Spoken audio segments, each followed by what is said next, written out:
Tonight, these are deaths that are prevented. London's opioid fight. It is remarkable what we have accomplished given the resources that we have. Health leaders appeal for more support to keep trends heading in the right direction. Plus, overhauling education oversight. The fact that Calandra wants to make it even easier to take over it is really scary. The provincial government's controversial school board bill passes. And the gift of life. She said I would do it again, Marianne. I'd do it 100 times. 50 years of life-saving transplants at LHSC.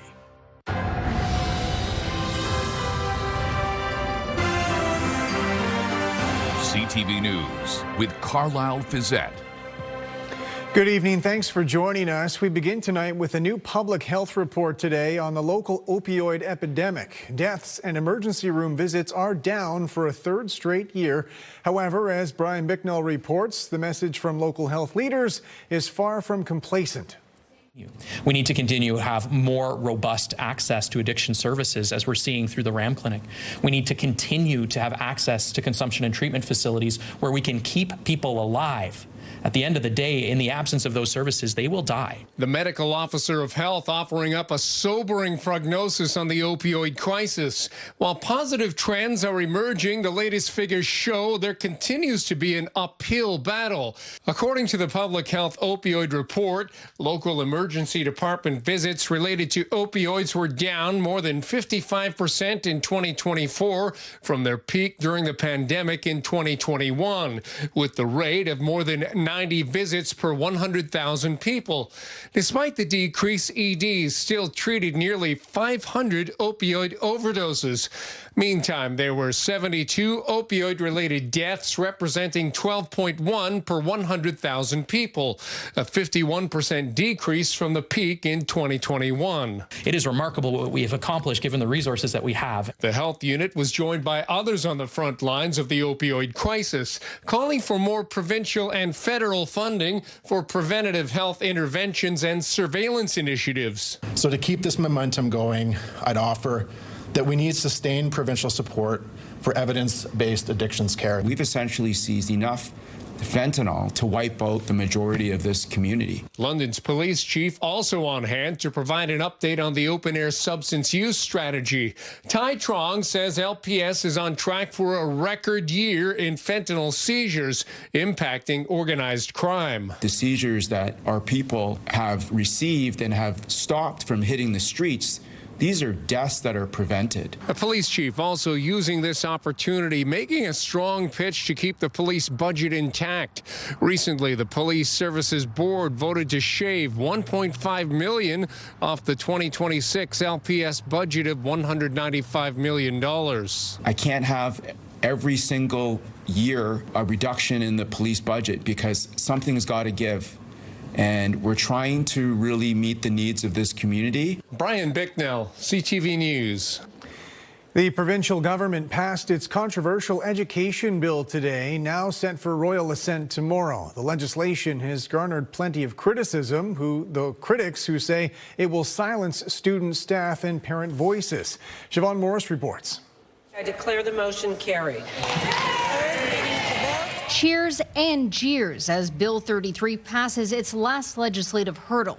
The process controversial because it skipped committee hearings, but the bill's content has sparked anger too. Bill 33 is all about putting school boards back on track that fall off the rails. The education minister can now more easily take over a school board, even if it isn't in financial trouble. A step he's considering with the Near North District School Board. You have students who are being taught in a half-demolished high school because of decisions of a board. And anybody who suggests that the Minister of Education should allow that mess to continue is wrong. Boards will have to take on school resource officers if their local police service has a program. Paul Calandra says that's about building relationships, not policing kids. The workers united will never be defeated. A crush of education workers piled onto the steps of Queen's Park. They've seen decision-making move behind closed doors at boards already under supervision. And the fact that Calandra wants to make it even easier to take over it is really scary. There is an openness to more accountability for bad actors. Maybe take those trustees out, but I don't think it's a one puzzle piece fits all. You take them all out and that's the solution. But they argue that's not what really matters in this fight. This is a distraction from the chronic underfunding. An equation educators say has left their schools broken. I have to bring in tissue from home so that the runny noses can be wiped off. I have to deal with kids that are biting, pushing, and kicking me. The opposition leader says she doesn't trust the government to fix that. They have created this mess, and I think right now what they should be focused on is how to properly fund our schools. With not enough adults in schools. Class sizes are too big, special education's been starved by this government, and we have a mental health crisis. The Minister of Education is still considering eliminating trustees entirely. They're laying the groundwork for it, and that's to the detriment of parents and students. Siobhan Morris, CTV News. Meanwhile, the official opposition leader was removed from the Ontario legislature this morning. Bills are being rammed through this legislature. It is the donors and the lobbyists that are connected to this government. It is the strip clubs and the numbered companies. It is the endless grift of a anti-democratic and, yes, corrupt government. NDP leader Marit Stiles refused to withdraw the comment, so the speaker ordered her removed from the chamber. The New Democrats have been attacking government leaders over the Skills Development Fund, which allows a minister to hand-pick recipients against bureaucratic advice. Provincial government officials say they're considering imposing child support payments on drunk drivers who kill parents. It's similar to legislation enacted in Texas. Beth McDonnell has more on its potential here in Ontario. Morning, sir. How you doing? In Ontario in 2021, 182 people died because of impaired driving. And today, it's still the leading cause of death on the province's roads. The victims, quite frankly, the children who are left behind, can be more protected. The Ford government is working on new measures that would require impaired drivers to pay child support if a child's parent or guardian is killed. We're going to talk to the justice partners, talk to the federal government, talk to other jurisdictions, and we're going to find what's going to work best, and then we will take action on it. The government says it's looking for ways to ease the burden from impaired driving tragedies and provide financial stability for children left behind. If they can get it into law that this is an automatic thing if you're convicted for impaired driving causing death, then there's not a whole process to go through. That just becomes part of the penalty.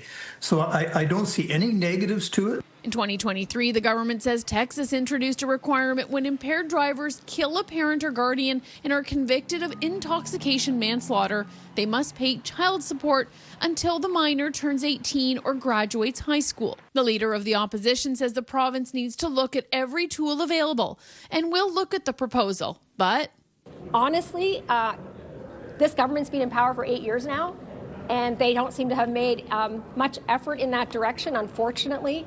I don't think, for example, that deciding to put booze in gas stations is probably the right approach to curbing drinking and driving. We're seeing way too frequently individuals who are causing carnage in Ontario, and we're seeing children, we see reporters report on it. And it's a tragedy, and it's something that we can do something about. The plan is to examine the Texas example and others in the hopes of making impaired drivers more accountable. Beth McDonnell, CTV News. Good evening, I'm Rita Ismail. We're live inside the kitchen at Mission Services on York Street. I'm joined by Jessica and Drew. Jessica, you're with Mission Services. You do a lot of great work all year round. Right now you're running a campaign, and you were mentioning to me earlier, in this kitchen, you're making 3 meals a day, serving 111 folks who walk through the doors and are staying here. Tell me about the need this time of year and a little bit about the campaign. Yeah, thank you, Rita. Scan Away Hunger helps us here at the Men's Mission with the over 300 meals a day, but also our Roth Home Family Shelter and our Quinton Warner House sites. So in total, we're serving over 180,000 meals a year. Wow, that's incredible. How can folks get involved with the Scan Away Hunger campaign? And tell us a little bit about those grocery stores. Yes, so we have 4 participating locations this year. We have Your Independent Grocer on Oxford, which is Drew's location. We also have Tremblett's Your Independent Grocer in Wortley, Remark, and the Mission Services of London Mission Store. And when you're at any of those locations, you can add $4.49 to your total at checkout. That will help us come alongside and serve the people who are in need. And you can also donate online at missionservices.ca. Now, Drew, your store has been involved with this for decades. Why do you continuously choose this cause as the one to get involved? Yeah, we've been supporting Scan Away Hunger for over 20 years. I feel it's very, very important to give back to the communities in which you trade in. And this is a great cause. It's really easy to implement at store level, so if anyone's thinking about getting involved, you should. Absolutely. Thank you so much for your time. Let's get into the forecast. Our temperature today, it is going to start dropping. We are sitting at 1 degree right now. The winds out of the north about 7 kilometers per hour. And as we head into the night, those winds will actually tumble our temperature. We're going to drop below the freezing mark, and it will feel close to -7 with the wind chill. We do have a bit of cloud cover. We'll see a break from the cloud cover early tomorrow morning. So if you're an early riser, you'll see the sunshine before clouds move right back in. We have an upper level trough we're tracking, and that means the chance for some rainfall in the next 24 to 36 hours. I'll walk you through the rest of the forecast and tell you about a beautiful, bright weekend that we have in store for us. That's coming up a little later in the show. But for now, I'm going to throw it back to you in the newsroom. Carlyle? Thanks very much, Rita. A 30-year-old man has been sentenced to 5 years in prison for the stabbing death of his own father. Nick Paparella has more on the circumstances leading to the attack and the factors behind the punishment. Normally used as an educational center for kids, in May of last year, Circle R Ranch on Carriage Road, west of London, was the scene of a murder investigation involving a son and his dead father. A London courtroom heard that Barry Iwanation was stabbed 14 times while trying to prevent his son from harming himself.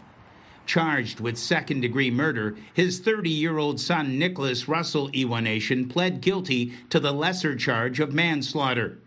With the accused sobbing in the prisoner's box, Crown Attorney Ryan Lafleur told the court his father's life was taken in a senseless way. Barry Iwanation was trying to help his son, who has mental health issues, struggling with depression, and was high on cannabis just hours after Nicholas's grandmother passed away. The court heard Barry's life was taken in a violent and shocking manner as he was trying to console his son. He continued he committed a violent act while in a drug-induced psychosis state. The court heard Russell Iwanation fled the scene after the attack and was eventually tracked down by police with no clothes on and asking officers to shoot him. In a joint sentencing submission, both the Crown and the defense asked that he serve 5 years in prison with credit for time already served. After reading 34 letters of support from the Russell Iwanation family, Justice Elisa Mitchell agreed with the 5-year sentence, saying Mr. Russell Iwanation loved his father. He did not intend to cause the death of his father. She concluded by saying a life without his father is a life sentence for Mr. Russell Iwanation. Nick Paparella, CTV News. London police say they've arrested a suspect accused of robbing a woman on Richmond Row last night. They say the suspect approached a stranger near Richmond and King, then tried to take her cell phone. Police say the man assaulted her and then got away with the phone. He was later arrested nearby.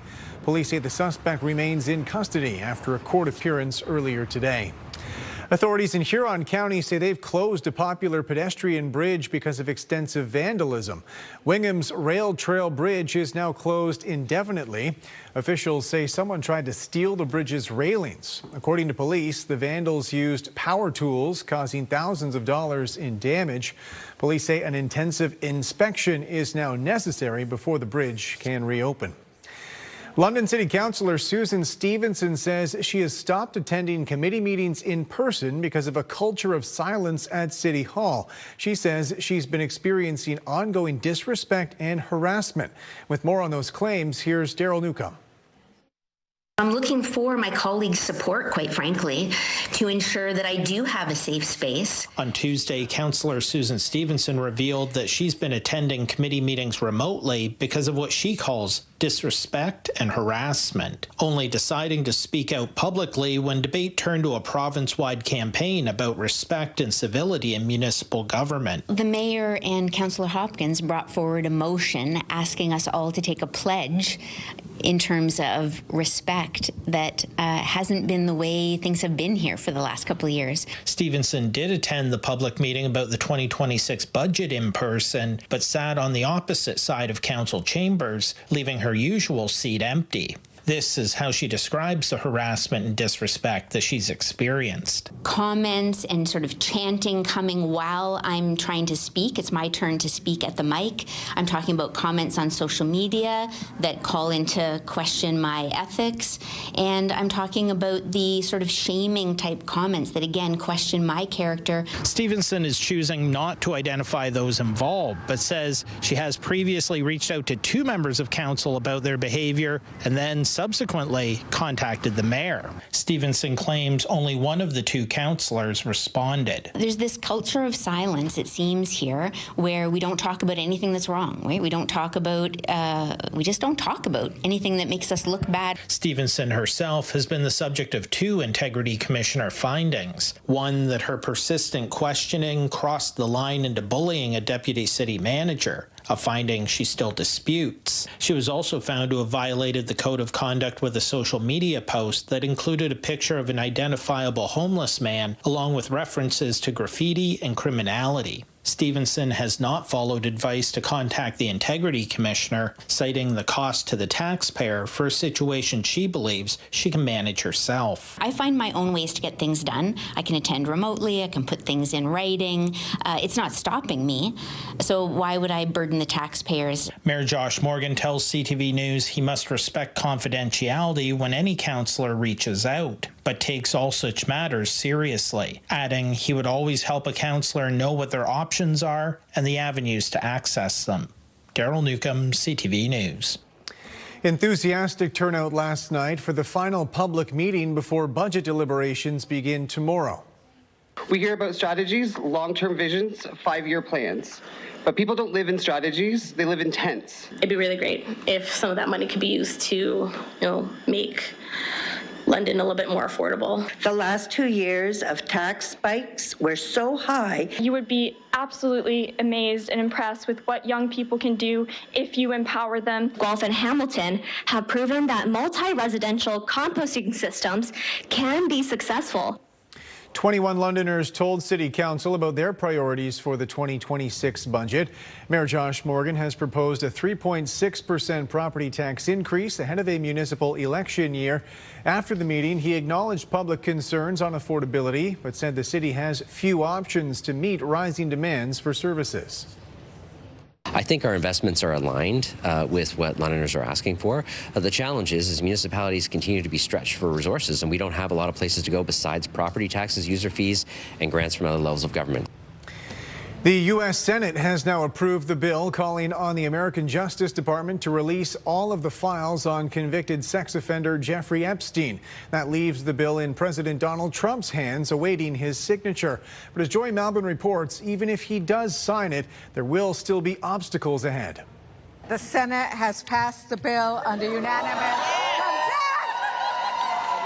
For these survivors, this was a long time coming, rejoicing after Congress voted overwhelmingly to force the Justice Department to release government files on Jeffrey Epstein's crimes. One of the best days of my life, to feel seen, validated, and heard for the first time. It's been 5 administrations, almost 30 years of fighting this, and this is amazing. It's estimated more than 1,000 girls were abused in Epstein and Ghislaine Maxwell's sex trafficking ring.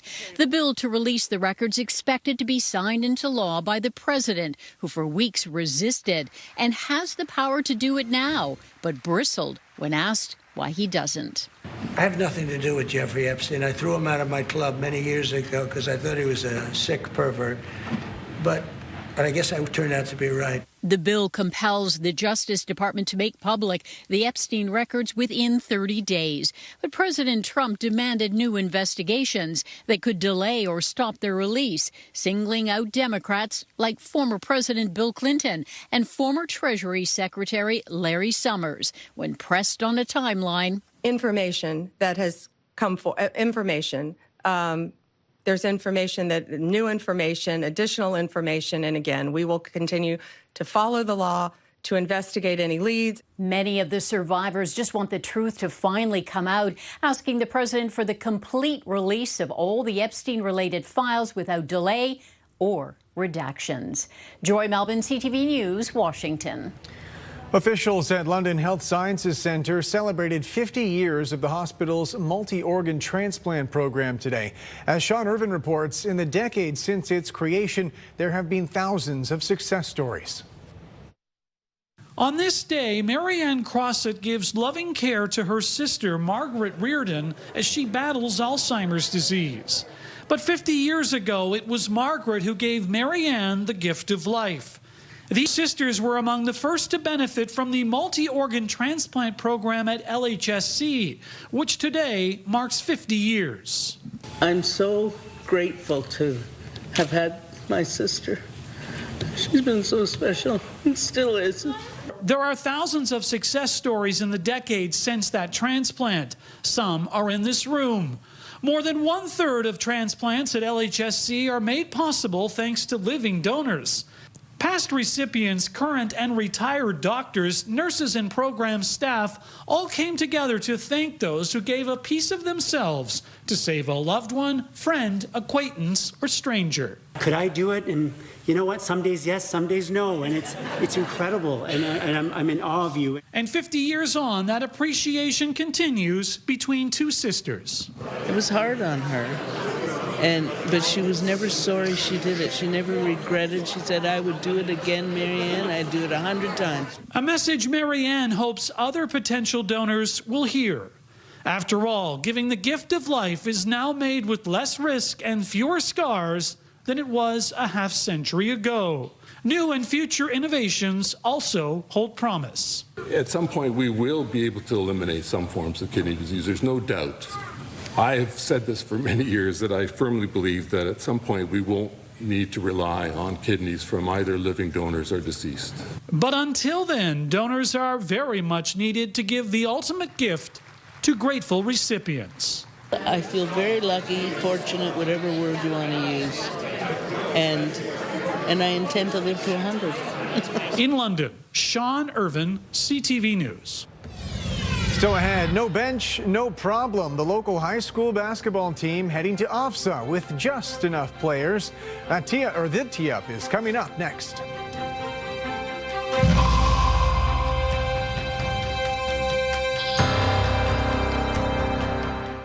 Download the CTV News app and stay on top of local stories as they unfold. We begin tonight with Ontario's latest. Customize your feed and watch live wherever you are. CTVLondon.ca, your home for news.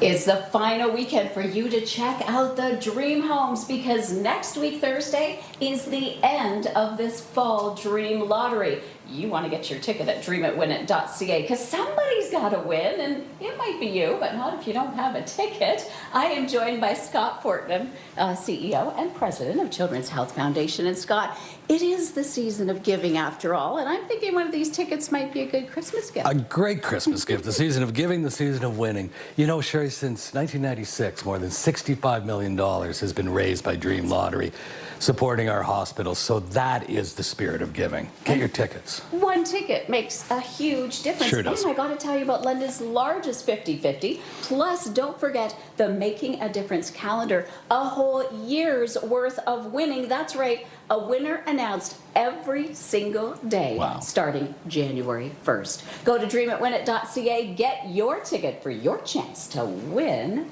big. 'Tis the season for helping others, and the Business Cares Food Drive is how we can all help Londoners in need. On November 29th and 30th, over 40 participating grocery stores and hundreds of volunteers will be collecting food and donations. Over 40% of people who use the London Food Bank are children, so your support is needed now more than ever. Let's ensure everyone has a happy holiday.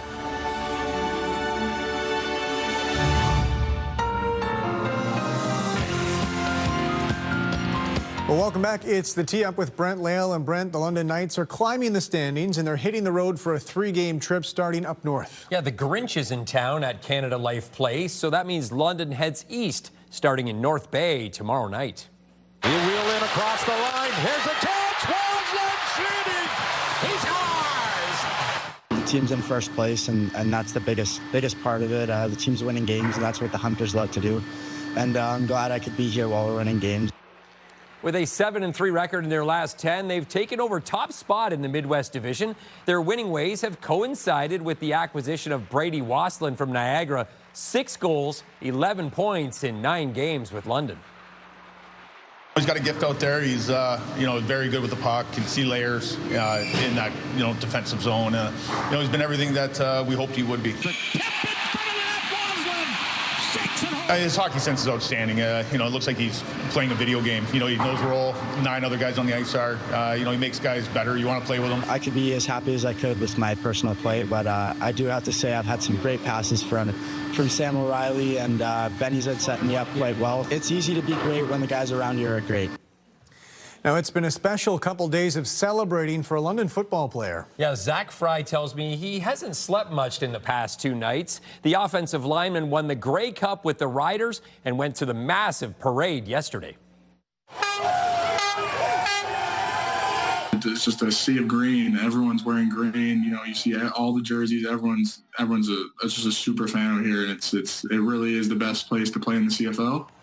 The 25-year-old has been an offensive lineman with the Riders since 2022. He was the 6th man during the Grey Cup and was in for a couple of touchdown runs and played the final 10 snaps after a fellow offensive lineman went down with injury. His parents and his brother, seen there, went all the way to Winnipeg for the big game.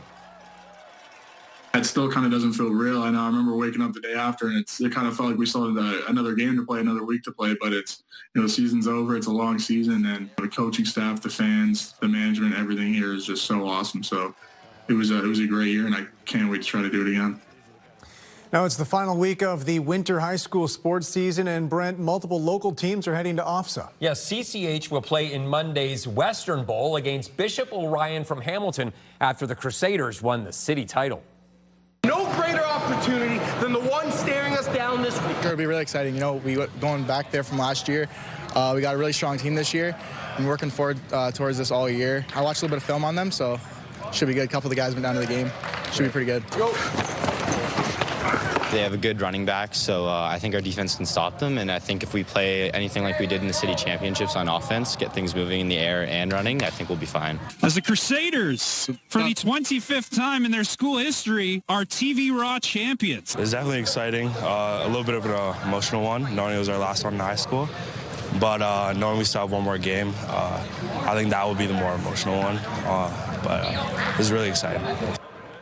And finally, Brent, a story from the hardwood, not unlike the classic 80s sports film Hoosiers. Yeah, if you remember, Hickory High School won the championship with just 6 players. Well, the St. Joe's Rams out of St. Thomas are headed to AA OFSA as the number 4 seed with a team comprised of just 2 seniors and 4 juniors.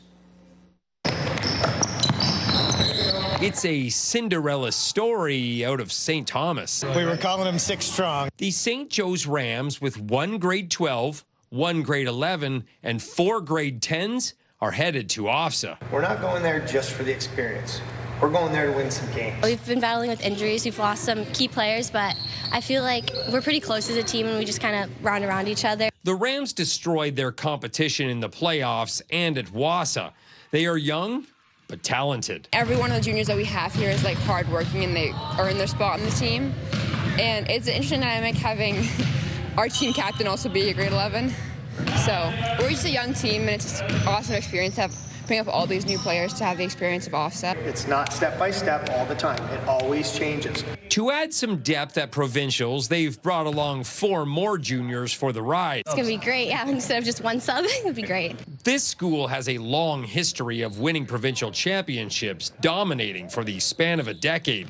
But it's been 30 years since they brought home gold. This is their first appearance at the dance since 2011. The 4 seed was a bit of a surprise to me, but the teams we played in tournaments were challenging for us. I think that was part of the reason we probably ended up being seeded 4th, is just because of the competition we've had this season. The 4 seed has boosted their confidence, and it's given them a belief that the small but mighty group can repeat what those their parents' age did before them. Go there to medal, let's win this thing. Brent Lale, CTV News.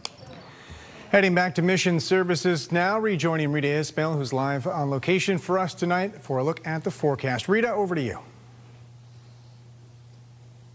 Carlyle, that's right. We are inside the kitchen here at Mission Services on York Street. Hundreds of meals are made here every single day, and they need your help. They're running a campaign right now called Scan Away Hunger at participating grocery stores, where you can donate $4.49 to go towards a meal to serve someone who is experiencing homelessness. So if you can, also do so online. Let's get right into the forecast. It was a beautiful day today. Lots of sunshine. Our temperature, though, struggled to reach normal this time of year by a couple of degrees. Our high at 4. Heading into the night, our temperature is going to drop. Now, the record on this day was back in 1985, 19 degrees.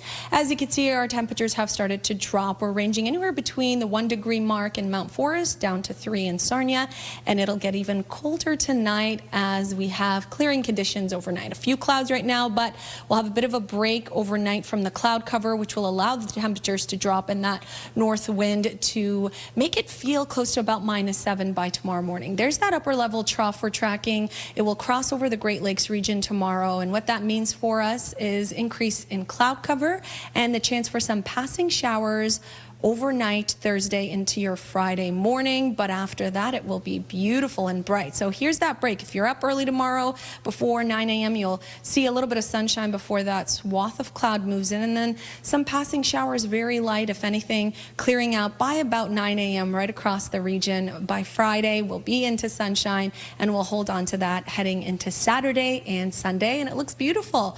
Tonight, again, the weather story is the clearing conditions and the temperature drop. The winds out of the east, 10 kilometers per hour. They'll shift to northerly flow, and then it will be about -3 overnight, feeling close to -7, -8 early tomorrow morning. So much like this morning when we woke up to those clear conditions. And that cool air is, of course, great for snowmaking. That's Bowler Mountain right there, kicking up their snowmaking machine. So something good comes out of the cold air, right? Snow cloud mix early, sun and cloud mix rather early in the morning. I'm seeing the snow and I'm calling for snow, but there isn't any snow in this forecast. The light variable winds into the afternoon will have our temperature slightly below seasonal again tomorrow, and then cloud cover most of your Thursday afternoon. The sunshine, of course, returning on Friday. That passing rain will be overnight early Friday morning. We'll reach an anticipated 9 degrees Friday before dropping back again Saturday to 5 degrees, and then mainly sunny conditions on Sunday. It looks to be beautiful, comfortable, and mild at 8 degrees. Next week, we'll start off with a little bit of rainfall late day Monday and Tuesday. Midwestern Ontario, similar forecast for you, but this upper level trough will impact you a little bit more. You'll have a bit more cloud cover and the chance for passing showers at a higher probability for you on Friday. Clearing hopefully by the afternoon as well before that sunset, and then you'll see that sunshine holding strong for your Saturday and Sunday. Our overnight temperature slightly on the cooler side, but we warm up under those sunny skies on the weekend. Nice mix of sun and cloud on your Monday at 6 degrees. Once again, we're live inside Mission Services here on York Street. This kitchen feeds lots of folks, and you can help contribute to that by scanning away hunger. The campaign runs until December 17th, so make sure to participate at the grocery stores or online. I'm going to send it back to you, Carlyle. All right, Rita, thanks very much. Later on CTV News, from Olympian to cartel kingpin, former Canadian snowboarder now wanted by the FBI, upping the reward for his capture. I'm Scott Miller. Please have a listen to the current episode of my podcast, where I'm joined by Lori Carter, founder of Cemetery Enthusiasts of Huron County. Backroads with Scott Miller. Available at iHeartRadio or wherever you get your podcasts.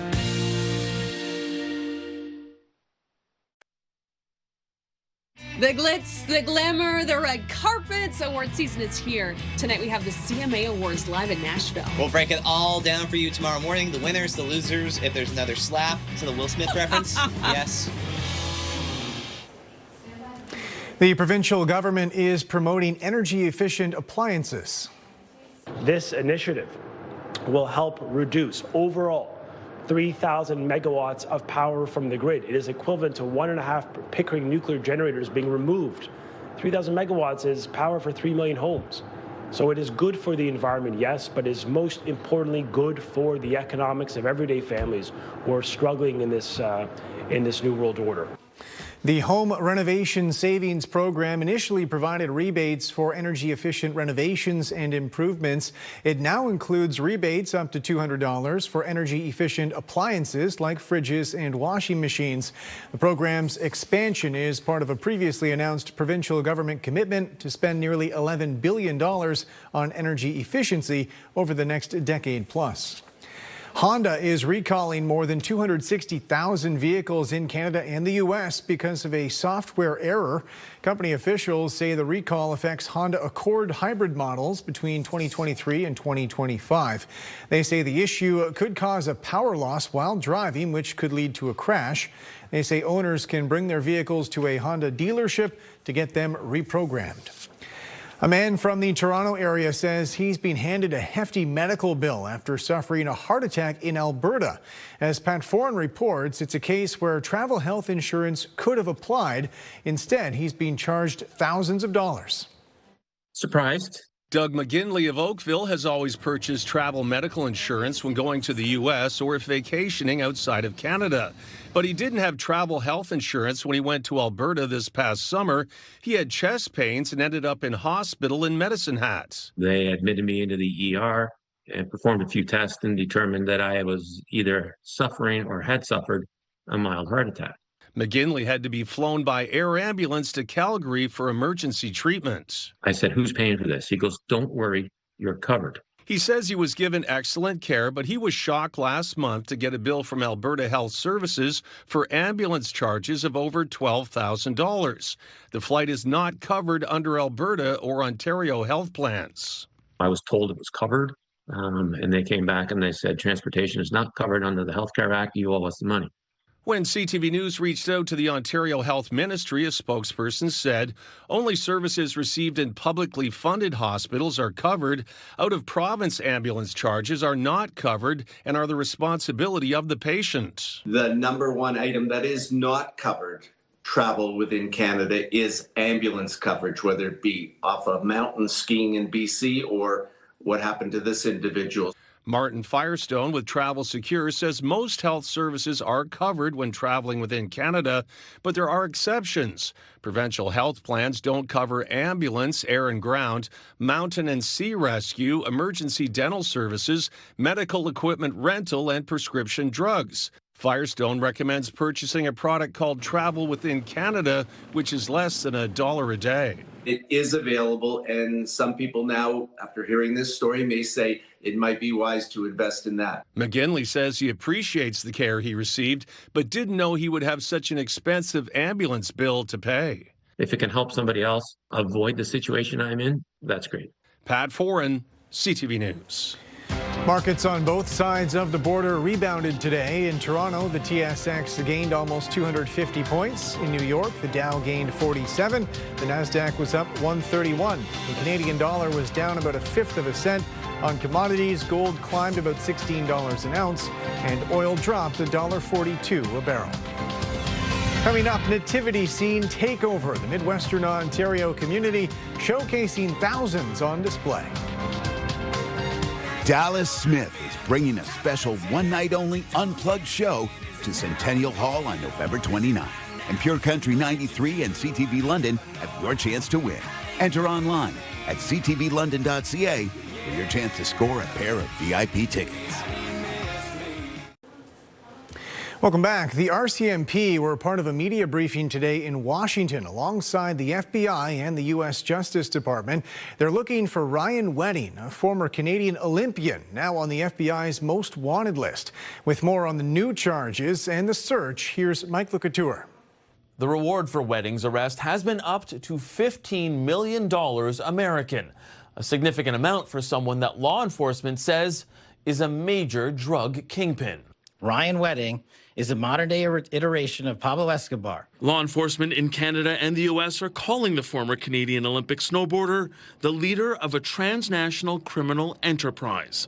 In addition to reportedly shipping truckloads of cocaine across North America, the FBI and U.S. Justice Department are now charging Ryan Wedding with 2 additional counts of witness tampering, intimidation, and money laundering. Wedding is also accused of murdering a federal witness after he was indicted in 2024. U.S. officials allege Wedding used semi-trucks to import 60 tons of cocaine annually into the U.S.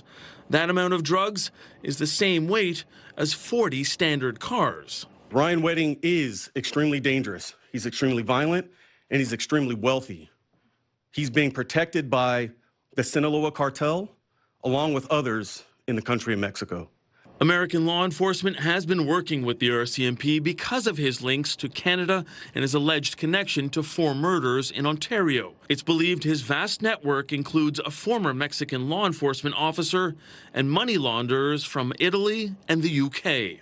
Fugitive Ryan Wedding remains one of the top threats to Canadian public safety, and as per the previous indictment, continues to run an over $1 billion a year criminal enterprise. While increasing the reward for his arrest to $15 million, U.S. law enforcement is asking for the public's help to find Wedding. Please understand that he might change his hair color, his appearance, and do anything to avoid capture, but someone like Ryan Wedding is going to stick out in Mexico. With today's indictment, U.S. law enforcement says approximately 36 people have been indicted, and they warn Ryan Wedding that his days are numbered. Mike Lecouture, CTV News, Ottawa. More than 24 Hudson's Bay paintings are now up for auction. 27 of the most valuable pieces in the company's collection are up for bids. A Toronto fine art auction house is overseeing the process. The pieces include a painting by former British Prime Minister Winston Churchill, which is expected to fetch between $400,000 and $600,000. Time is running out to get your dream lottery ticket. The final deadline for this lottery is midnight, November 27th, but we want you to get your ticket tonight. You have a chance to choose between 2 gorgeous dream homes. Each one comes with $100,000, or take the cash, right? That's always an option. $1 million. I am joined by Scott Fortnum, CEO and President of Children's Health Foundation, to tell us why this lottery is so important, Scott. The money from Dream Lottery, it supports equipment, research, programs. At Children's Hospital, one of the things we're looking at is a giraffe omni bed. This will provide a home for a little tiny infant baby, premature 22, 23 weeks, and allow them to grow and thrive. That's a gift. So important, and that's the change your one ticket can do, besides giving you a chance to win a huge prize. And remember, this is also the last weekend for you to tour the homes. Take a drive out. They're gorgeous. Good luck. Today's weather snapshot sent in from our viewer Milt Everett. He took this photo this morning at Westminster Ponds. Thanks for sharing. We have cloud cover for Thursday and a cold start to your day tomorrow as the temperature drop below the freezing mark, and the wind chill will have us feeling close to -7 Thursday morning. It'll be cloudy tomorrow, and the chance for passing showers is there for Friday. As we head into the weekend, though, it's looking bright. We'll have a mainly sunny forecast for Saturday and Sunday with near seasonal daytime highs. A new report finds Canadian renters' expenses often add up to the equivalent of an extra month's rent. The analysis from rentals.ca shows parking, storage, internet, and insurance costs can lead to a renter effectively paying 13 or 14 months of rent in a year. Vancouver and Toronto are the country's most expensive rental cities. However, the report ranks them relatively low in terms of additional expenses compared to other major cities like Ottawa, Halifax, Calgary, or Edmonton. Canadian health leaders are pushing for reform, trying to get new treatment drugs approved faster. As Pauline Chan reports, Canada has a reputation for extremely long wait times. On average, Canadian cancer patients wait 1 to 2 years longer than U.S. or European patients to get access to new drugs. I don't think the main issue is the cost. I think the main issue is the formal evaluation process that has to occur. And that's what slows things down. Dr. Al Coven says pretty much all new cancer drugs are quite costly, but a new initiative called Target Zero aims at reducing Canadians' wait times for new medications to as close to zero as possible. I think it's very frustrating for patients and providers to have a drug that's approved in Canada, but until it's funded, it's very difficult to access. Like the drug Elahir for ovarian cancer. Is the first treatment in over 10 years for women with some types of platinum-resistant ovarian cancer. It's a disease that doesn't tend to cause a lot of symptoms until it's advanced. So the majority of patients we diagnose with ovarian cancer are in advanced stages, stage 3 and 4. We don't have any good screening tests. The Health Canada approval is step one, and then the step two is through the Canada Drug Agency. Target Zero allows both steps to be done at the same time instead of consecutively. Ovarian cancer is the most fatal of women's cancers, where only less than 50% are expected to survive 5 years. Every year, there are about 3,000 women diagnosed in Canada. We've got a lot of bottlenecks, and to try and eliminate those would benefit everybody. Pauline Chan, CTV News. London's top stories. We have breaking news tonight out of Ottawa. The latest in the breaking news alerts. I'm tracking an area of severe weather. It'll start. And watch live. A development now to a story from City Hall we brought you. Download the CTV News app. Welcome back. Finally tonight, one community's commitment to the nativity scene. Thousands are on display in Walkerton right now, coming from all over the world. Scott Miller reports.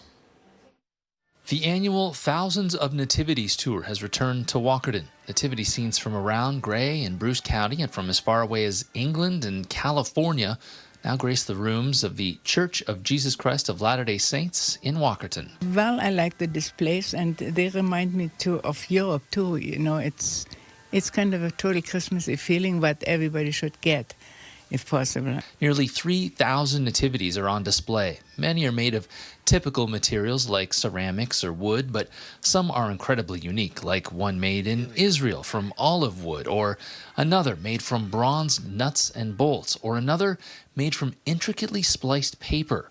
From kitschy to elegant, the Thousands of Nativities tour has almost every kind of nativity you can think of. It seems every year it's more people involved in it because everybody likes it. Lorch herself donated a nativity to be displayed for the rest of this month. Organizers say some people drop off their only family nativity to be displayed, while others share their entire collection of more than 150 nativities. Oh, I do that for years for our children already, and my husband even made different little pieces to it. So yeah, it's just part of Christmas.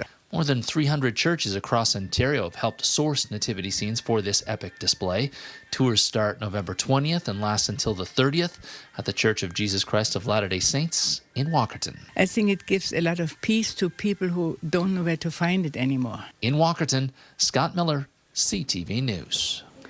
That's it for us. Thanks for watching. For your latest local headlines, you can always head to our website. I'm back tonight with your late news after the CMA Awards. Bye for now.